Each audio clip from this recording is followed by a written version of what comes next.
धर्मेंद्र और गुरुदत्त जैसे talented stars के साथ फिल्मों में काम कर चुकी हैं। वो एक्ट्रेस जिन्होंने अपने करियर में कई ऐसे किरदार निभाए जो आज भी लोग भूल नहीं पाए हैं।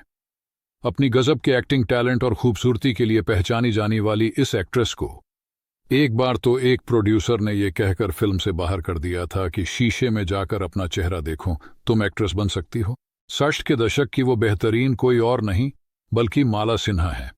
अपनी एक्टिंग के साथ साथ संगीत के लिए भी जुनूनी थीं। एक्टिंग के लिए माला सिन्हा को अपनी संगीत प्रेम को छोड़ना पड़ा था। अपने दमदार किरदारों के जरिए उन्होंने इंडस्ट्री में अपनी अलग जगह बनाई थी। बहुत कम लोग जानते थे कि उनका असली नाम कुछ और ही था। माला सिन्हा का असली नाम आल्डा सिन्हा है। अपने दौर में माला सिन्हा का नाम ऐसी एक्ट्रेसेस में गिना जाता जिनके फिल्में बॉक्स ऑफिस पर धमाल मचा दिया करती थीं। उस दौर में माला सिन्हा दर्शकों के दिलों पर राज किया करती थीं। अपने फिल्मी करियर में उन्होंने ज्यादातर हिट फिल्मों में ही काम किया। अपने गजब के एक्टिंग टैलेंट के चलते ही उन्होंने 5 दशक तक सिनेमा जगत में राज किया। अपने हर किरदार से वह फैंस का दिल जीत लिया करती थी। उनकी महज 1-2 फिल्में ही फ्लॉप हुईं, नहीं तो उनकी ज्यादातर फिल्में हिट ही होती थीं। एक्टिंग की दुनिया में कदम रखते ही उन्होंने एक के बाद एक कई हिट फिल्में दी। अपनी खूबसूरती और एक्टिंग के हुनर से उन्होंने कई सालों तक दर्शकों के दिल पर राज किया।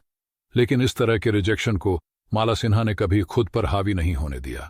उन्होंने हार नहीं मानी और अपने लक्ष्य पर फोकस रखा। वह मेहनत करती रही और एक वक्त में जाकर वह इंडस्ट्री की बड़ी एक्ट्रेस बनी। माला ने बॉलीवुड में अपना ऐसा सिक्का जमाया कि वह हिट फिल्मों की गारंटी बन गई थी। ऐसे लोगों को उन्होंने अपनी हिट फिल्मों के जरिए जवाब दिया था। कहा जाता है कि माला सिन्हा एक बंगाली फिल्म के लिए मुंबई आई थी, लेकिन यहां वो एक्ट्रेस गीता बाली से मिली, जिन्होंने उनकी मुलाकात डायरेक्टर केदार शर्मा से कराई थी। केदार शर्मा को माला पहली नजर में ही भा गई थी और उन्होंने अपनी फिल्म रंगीन रातें में उन्हें एक्टिंग का चांस दिया। कहा तो ये भी जाता है कि माला सिन्हा को बॉलीवुड में एंट्री देने वाले केदार शर्मा ही थे। एक्टिंग की दुनिया में आने से पहले माला रेडियो के लिए गाया करती थीं, लेकिन किसी ने उनसे कहा था कि तुम इतनी खूबसूरत हो, एक्टिंग में हाथ क्यों नहीं आजमाती हो। बस ये बात माला के दिल को छू गई और उन्होंने एक्ट्रेस बनने की ठान ली थी।